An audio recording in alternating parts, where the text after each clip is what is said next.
श्रीराम भक्त संकट वचन पवन सुत पंचमुखी हनुमान देवाय नमः। दीपं यदि परम ब्रह्म दीपं यदि जनार्दनः दीप हरतु मे पाप पूजा दीप नमस्तुते। संसार सुखी रखंतु।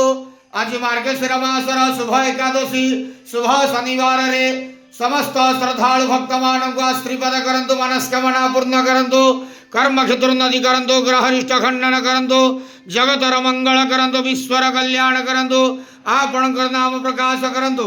प्रभु संकट मोचन पवन सुत पंचमुखी हनुमान देवाय नमो नमः।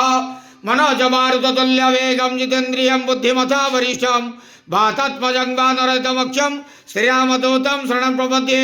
संसार सुखी रखंतु आनंदे के वार। हरि बोलो। आज एकादशी शुभ शनिवार रे समस्त श्रद्धालु भक्त मान को आशीर्वाद करंतु आनंदे के वार। हरि बोलो।